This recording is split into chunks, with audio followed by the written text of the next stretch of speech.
पापा बहुत बढ़िया कुछ कहानी सुनाइए। ठीक है, मालिक को प्रणाम। सभी भाई बहनों को प्रणाम।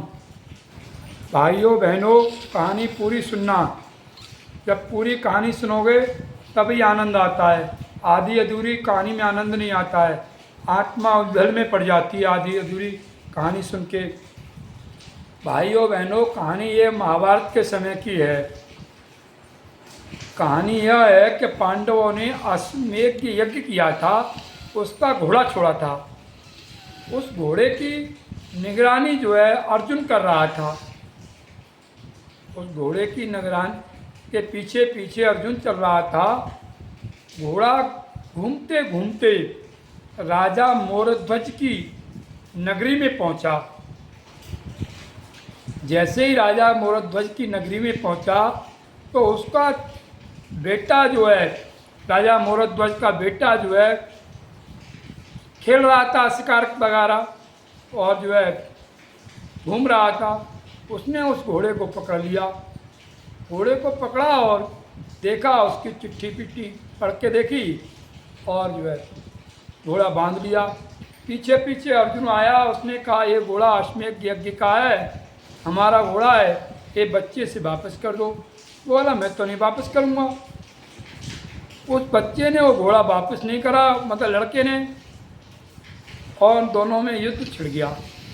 जैसे ही युद्ध छिड़ा तो मोरध्वज के बेटे ने अर्जुन को बंदी बना लिया और उसी घोड़े पे लेके चला गया जिस घोड़े को उन्होंने जो है छोड़ा था अश्वमेध यज्ञ के लिए। उसी पर उस घोड़े को लाद के बांध के हाथ पैर उसके लेके चल पड़ा। भाइयों बहनों, जब वो अपने महल में पहुंचा तब राजा मोरध्वज ने देखा और बोला, अरे बेटे, ये किसको ले आए? ये तो हमारे भगवान कृष्ण के सखाएं। जितने पूजनीय हमारे भगवान कृष्ण हैं उतने ही पूजनीय हमारे लिए ये है, इन्हें जल्दी छोड़ो। तो उसने जो है मोरध्वज ने अर्जुन को छुड़वाया और जो है माफ़ी मांगी और विदा कर दिया। भाइयों बहनों, लेकिन विदा तो कर दिया, लेकिन अर्जुन को बड़ा अजीब लगा। मुझे एक लड़के ने बंदी बना लिया, जबकि मैंने तो पूरा महाभारत जीत डाला। भीष्म पितामह को, इनको उनको क्या क्या सोचने लगा वो। भाइयों बहनों, वो महाराज वहाँ से फिलहाल चला गया और भगवान श्री कृष्ण को बताया। जब भगवान श्री कृष्ण को बताया, कृष्ण भगवान बोले, हे अर्जुन, मोरध्वज राजा मेरा बहुत ही प्रिय भक्त है। सारे की सारी सृष्टि में, उसके पूरी दुनिया में उसके जैसा मेरा भक्त कोई नहीं है। उसकी भक्ति के बलबूते पे उसके बेटे ने तो ये बंदी बना लिया है था, और कोई बात नहीं है। तो अर्जुन बोला, हे भगवान, वो तो उसकी परीक्षा दिलवाओ। यदि इतना बड़ा भक्त है तुम्हारा वो मोरध्वज, तो उसकी परीक्षा दिलवाओ। भगवान श्री कृष्ण बोले, हे अर्जुन, दुनिया में सबकी परीक्षा ले लेना, लेकिन मोरध्वज की मत लेना। बोले, वो क्यों? कि वो मेरा प्रिय भक्त है, चाहे जैसी भी परीक्षा लो दे देगा, इतना बड़ा भक्त है। अर्जुन को भगवान कृष्ण समझाते रहे, लेकिन अर्जुन माना नहीं। बोले, मुझे तो परीक्षा ही दिलवाओ। भाइयों बहनों, भगवान श्री कृष्ण ने बहुत समझाया, नहीं माना। तो यमलोक से यमराज बुलाए और यमराज से कहा, यमराज आप शेर बन जाओ। तो यमराज तो वैसे ही चमत्कार दिखाना जानते थे, उनको शेर बना दिया। और अर्जुन से कहा, भाई अर्जुन, तू महात्मा बन, मैं भी महात्मा बनता हूँ। और दोनों के दोनों मोरध्वज राजा की कचहरी में पहुँचे। जैसे ही राजा मोरध्वज की कचहरी में पहुँचे, राजा मोरध्वज ने महात्माओं का देखकर आदर संस्कार किया और उनसे प्रार्थना की, महाराज क्या चाहिए? तो वो दोनों बोले कि हमारा शेर बहुत भूखा है। तो बोले, इसके लिए भी भोजन की तैयारी करा देंगे, जो मांस मसला जो भी खाता है। तो वो बोले हमारा शेर जो है मांस ताज़ी मांस खाता है। तो बोले चलो ताज़ी मांस मंगा देंगे। मोरध्वज बोले।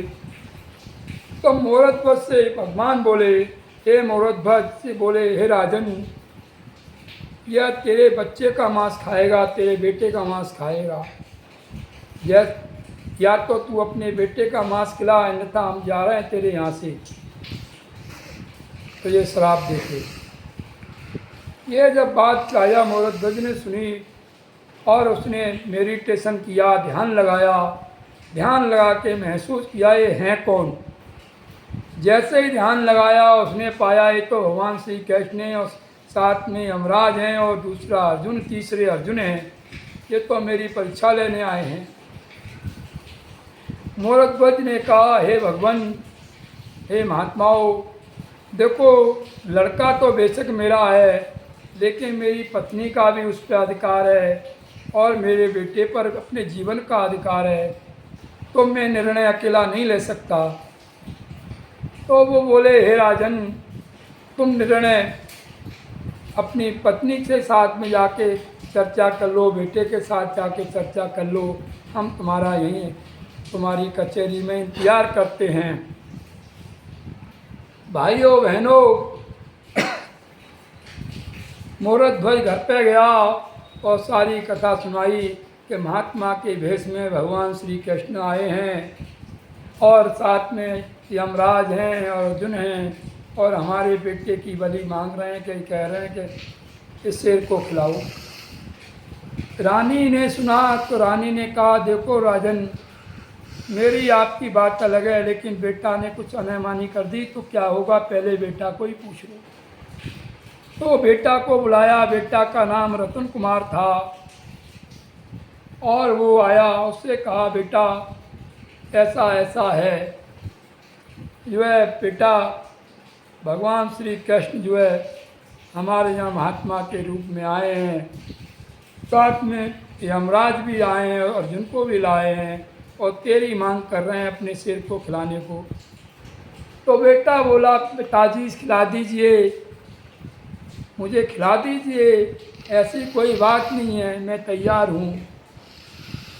भाइयों बहनों, राजा भी तैयार, रानी भी तैयार, बेटा भी तैयार, तीनों तैयार हो गए। अब उन महात्माओं को बुलाया गया महल के अंदर और बोले, भाई हम तैयार हैं, क्या करा जाए।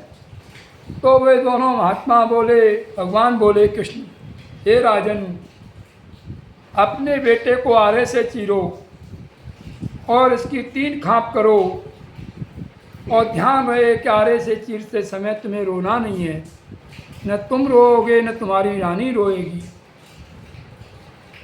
भाइयों बहनों, राजा रानी आरे से अपने बेटे को चीरने लगे और 3 खांप करवाने की उनकी मनसा थी। उन्होंने 3 ही खांप करना शुरू कर दिया।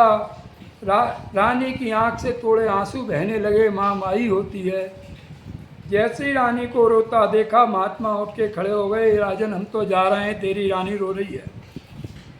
रानी बोली, मैं रो नहीं रही हूँ महाराज, मैं दुखी हो रही हूँ। बोले, दुखी क्यों हो रही हो? कि एक खांप तो आप कह रहे हो शेर खाएगा और दूसरी आप खांप कह रहे हो आप जंगल में फेंकवाओगे, तीसरी खांप कह रहे हो आप जो है महल में रखवाओगे।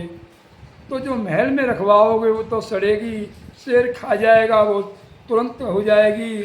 जंगल में फेंकवाओगे, चील कौवे खा जाएंगे, परंतु मेरे घर में जो लास्ट एक खांप सड़ती रहेगी वो किस काम में आएगी, इसलिए मैं दुखी हूँ। भगवान ने सोचे, देखो अर्जुन से बोले, क्या बुद्धि का इस्तेमाल किया है भाई, हमें तो इसने हरा दिया। अर्जुन बोले, हाँ भगवान हरा दिया। हुआ क्या, लड़का फाड़ दिया गया, एक खांप महल में रख दी गई, एक जंगल में फेंक दी गई और एक शेर के आगे डाल दी गई। भाइयों बहनों, शेर का पेट भर गया। अब महात्माओं ने कहा, राजन हमें भी भोजन करवाओ। तो उन्होंने भी भोजन की तैयारी करी। जैसे ही भोजन बन गया और बन के कंप्लीट हुआ तो राजा बोलो, चलो महात्माओं भोजन कर लो। तब महात्मा भोजन करने के लिए बैठे और बोले, भगवान बोले, हे मोरध्वज, हम चाहते हैं तुम भी भोजन करो, तुम अपने पुत्र को भी बुलाओ, वो भी हमारे साथ भोजन करें और रानी भी हमारे साथ भोजन करें। अब तो राजा घबरा गया और बोला, हे भगवान, ये कैसा चमत्कार करवाया, ये कैसी लीला, बेटा तो मेरा आपने चिरवा दिया, भिगवा दिया, खब्बा दिया, अब मैं बेटा कहाँ से लाऊं। भगवान बोले, हे राजन, हम कुछ नहीं जानते हैं, तू आवाज़ लगा, तेरा बेटा तो महल में खेल रहा है, तेरा बेटा महल में खेल रहा है, तू आवाज़ लगा। राजा बड़ा सत्वाने लगा, शर्म करने लगा। राजा, मैं अब ऐसे आवाज़ लगाऊं, मैं कैसे आवाज़ लगाऊं, ये कैसी लीला रच रहे हैं भगवान मेरे। भाइयों बहनों, जब श्री कृष्ण भगवान पीछे पड़ गए तो राजा मोरध्वज ने आवाज़ लगाई और आवाज़ लगा के कहा, हे मेरे लाल, जल्दी से आओ, नहीं तो ये महात्मा भूखे चले जाएंगे, शराब दे जाएंगे। तो महल के अंदर से आवाज़ आई, पिताजी मैं आ रहा हूँ, चिंता मत करो। तो उनका बेटा एकाएक जो खाप बना हुआ था वो पूरा का पूरा राजकुमार बन के बाहर आया, महात्माओं के साथ बैठ के खाना खाया, यानी कृष्ण भगवान वगैरह के साथ बैठ के खाना खाया। और उसके बाद में भगवान श्री कृष्ण जो है अपने रूप में उपस्थित हो गए। जैसे ही भगवान श्री कृष्ण अपने रूप में उपस्थित हुए, मेरे प्यारे भाइयों बहनों, अर्जुन भी अपने रूप में उपस्थित हुआ और शेर भी अपने ऊपर उपस्थित हुआ यमराज के रूप में।